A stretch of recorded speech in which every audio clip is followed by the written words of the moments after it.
Tottenham Hotspur creates legacy numbers for athletes.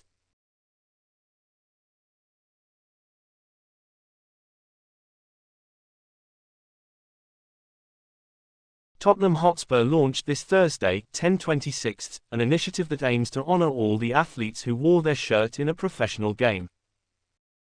These are the so-called legacy numbers, which ranked all the players in Spurs history since the first game in their history, an FA Cup draw with West Hearts on October 13, 1894.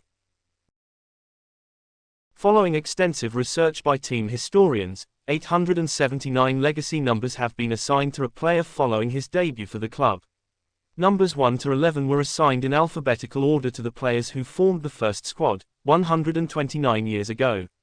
The last, 879, belongs to Elijah Veliz, who became the most recent debutant when he came off the bench in the victory over Liverpool at the end of September.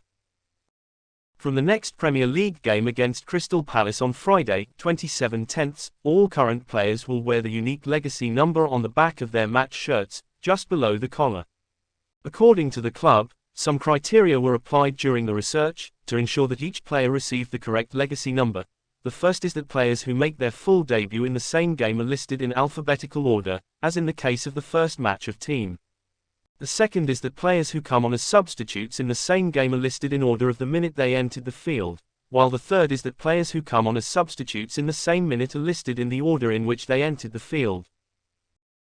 Another important rule is that cancelled matches do not count towards the list. These are 3 games from the second division in 1939-1940, eliminated from history because football was abandoned due to the Second World War. Games against Brighton United and Cowes in 1899-1900 were also not counted, as both teams resigned from the Southern League before the end of the season, with their results cancelled. An original FA Cup tie against the Vampires in 1895-96, which had to be replayed because the pitch was incorrectly marked, does, however, count towards this list. England has the same initiative. Tottenham's idea is not original and was most likely inspired by the English national team, which adopted this legacy number system in 2019, with more than 1,400 athletes having played for the English team. If you liked the video, leave a like, subscribe to the channel, turn on notifications and don't miss the next videos.